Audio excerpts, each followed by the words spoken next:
네, 지난해 11월 한덕수 전 총리 재판에서 법정 소란을 일으키다 감치 명령을 받은 김용현 전 국방부 장관의 변호인이죠. 이하상 변호사가 결국 구금됐습니다. 먼저 당시 모습부터 보고 오겠습니다.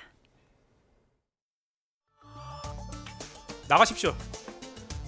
나가십시오. 말씀하시면 감사합니다. 그 구금 장소에다 유치하도록 하겠습니다. 우리 팀에 대적하는 놈들은 무조건 죽습니다. 이제 이진관 이놈은 죽었어 이거. 여러분들 이진관이가 벌벌벌 떠는 거 보셨어야 돼요. 입니다 그거. 진관이 그거 전문 용어로 뭣도 아닌데 엄청 유세를 떨더라고요.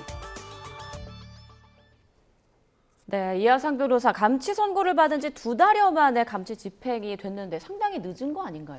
그렇습니다. 근데 여러 가지 일들이 있었죠. 지금 조금 전에 보신 것처럼 약간 좀 의아한 그런 대응 태도를 계속해서 보였고, 그리고 감치 결정이 나왔음에도 불구하고 계속해서 반복을 했습니다. 그런데 구치소까지 갔다가 돌아왔거든요. 그 당시에 신원 확인이 되지 않는다는 제도상의 허점 때문에 실제로 감치 집행이 되지는 않고 돌아왔는데, 그 후에도 한 차례 집행이 되지 않았기 때문에 감치 결정의 효력이 상실되는 건 아닙니다. 우리 규정을 보면 다소 생소한 규정이긴 합니다만 이제 법원조직법이 있고, 또 대통령령 중에 좀 더 구체화한 법정 질서 유지를 위한 재판에 관한 규칙이 있습니다. 네. 이 규정을 보면은요, 3개월 안에는 집행할 수 있다. 라는 규정들이 있습니다. 그렇기 때문에 지금 이 상황의 경우도 감치에 처하는 재판은 선고일로부터 3개월이 경과한 후에는 집행할 수 없지만, 아직 3개월이 되지 않았기 때문에 집행을 할 수 있었고 실제로 집행이 이루어졌습니다. 네, 이진관 부장판사가 직접 이 법원의 경위들을 대동해서 그 법정에 들어가 집행에 직접 나섰다고 하는데, 그만큼 엄단 의지가 좀 강했던 것 같아요. 법관이 법대를 벗어나는 경우는 저는 그 현장 검증 한 번 본 적이 있거든요. 예. 법대를 벗어나서 법관이 뭘 한다는 건 사실은 상상할 수 어렵거든요. 왜냐하면 보통 집행은 검사가 하거나 경찰이 하는데, 네. 직접 이제 그 선고문을 가지고 결정문을 가지고 경위들을 지휘해서 소위 말하는 끌어낸 거지 않습니까? 네. 저런 경우가 사실은 저도 상상을 좀 못하는 형태인데, 그만큼 이것을 법원에서, 특히 대법원에서도 반드시 해야 되겠다는 의지를 가지고 저게 하는 선례가 될 것 같습니다. 저 정도의 법정 소란은 저 정도까지 한다라고 하는 의지를 강력히 보여준 것 같습니다. 예. 그런데 이하상 변호사와 함께 감치 선고를 받은 사람이 또 있죠. 권우현 변호사.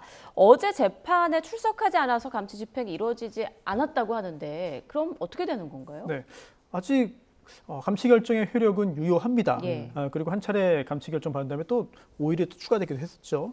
여전히 효력이 있기 때문에 기회가 된다면 집행이 될 것으로 보이고요. 근데 어제 재판에 나오지 않아서 함께 집행이 되지 않았잖아요. 예. 그렇다면 앞으로 이러한 집행이 될 것을 즉 다 아는 상황에서 감수하고 앞으로 본인이 이제 선임되어 있는 그런 사건에 변호하러 재판에 올 것이냐, 또는 집행을 피하기 위해서 법정에 나오지 않을 것이냐, 이 부분도 좀 지켜봐야 될 것 같고요. 그리고 반드시 법정에 온 변호인만 감치 집행을 할 수 있다는 것도 아닙니다. 따라서 보다 더 적극적인 조치가 이루어질 가능성도 배제할 수는 없어 보이고요. 그리고 이 감치라는 게 형사 처벌은 아닙니다. 그래서 전과자가 되는 건 아니거든요. 예. 다만 질서 유지를 위한 수단이에요. 그래서 질서 교란 사범에 대해서 이루어지는 건데, 법정에서 혼란을 야기하고 법정을 모독한 경우에만 감치가 되는 게 아니라 실제로 우리 사회는 상당히 다양한 감치 사유들이 있습니다. 예를 들어서 증인으로 채택이 됐는데 정당한 이유 없이 나오지 않는다. 이때도 감치가 될 수 있고요. 또 이혼한 후에 양육비를 지급해야 되는데 지급하지 않았다. 이때도 감치가 될 수 있고요. 이거는 정말 감치 자체가 목적이라기보다는 이렇게 협조하지 않고 이렇게 질서를 교란하면 감치까지도 할 수 있다. 그러니 그런 상황에 처하지 않도록 질서를 지키고 절차에 협조하라라는 취지로 둔 것입니다. 그런데도 불구하고 이러한 규정들을 모를 리가 없는 현직 변호사들이 계속해서 반복적으로 같은 변호사가 보기에도 납득할 수 없는 기이한 행동들을 이어간다는 점은 분명히 문제고요. 그래서 본인들이 감치 상황을 자초했다라는 생각이 들고, 이미 고발도 됐고, 그리고 변협 차원에서의 징계 절차도 지금 진행이 되고 있습니다. 징계도 피할 수 없을 것 같거든요. 같은 변호사로서 눈살 찌푸려지는 행동이라는 말씀을 드릴 수밖에 없습니다. 그 앞서 인적사항 특정되지 않았다고 이제 감치가 잘 안 됐잖아요. 근데 이런 것들을 어쨌든 직접 보는 시청자들 입장에서는 나중에 이런 것들 좀 악용되지 않나 이런 걱정도 좀 들거든요. 그러니까 지금 바로 의문 드신 건 그런 거죠. 그러면 3개월 동안 안 나타나면 어떻게 하냐? 그렇죠. 경위들이 잡으러 가야 되느냐?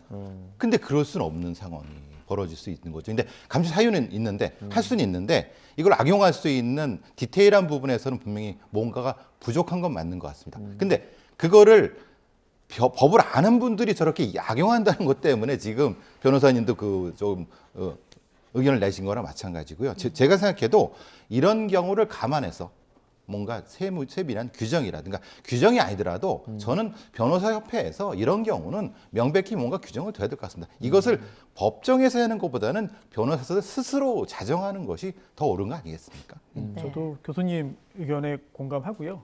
그래서 정성호 법무부 장관도 실제로 예전에 당시에 감시 집행이 되지 않고 돌아오게 되자 국회에서도 의견을 밝혔어요. 이거는 뭔가 문제가 있는 거 아니냐.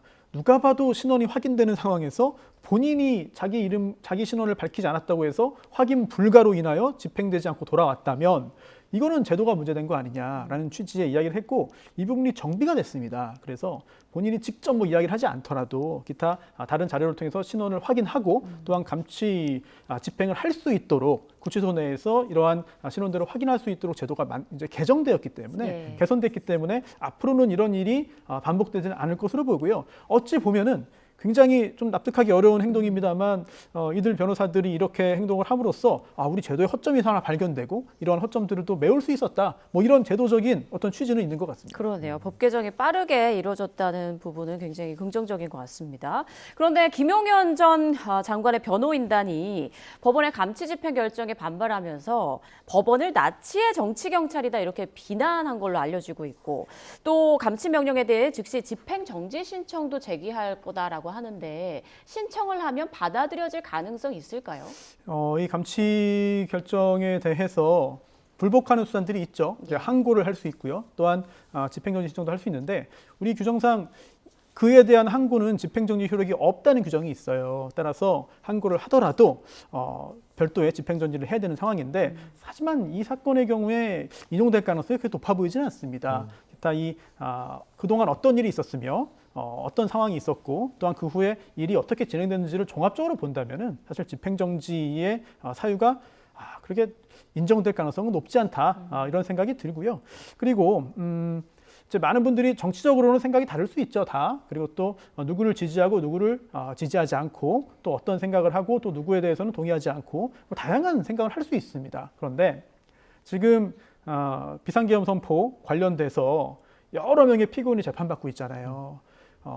그 피고인들의 정치적인 입장도 다 다르고 그리고 또 변호하는 변호사들도 상당히 다양한 전략을 펴고 있습니다. 그런데 다 존중받아야 되고 다 이해할 수 있고 다 납득이 됩니다만 적어도 김용현 전 장관을 변호하는 변호인들에 대해서는 저는 동의가 안 됩니다. 납득이 안 됩니다. 이거는 변호와 변론의 전략이라기보다는 일부러 소동을 일으키고 일부러 다른 사람의 관심을 끌고 뭔가 사법 질서에 도전을 해서 본인을 부각시키려는 목적이 아니고서는 사실 설명이 안 돼요. 이거는 최근에 부각된 게 아니라 이 사건 초기 그리고 또 어찌 보면 제 개인적인 생각입니다.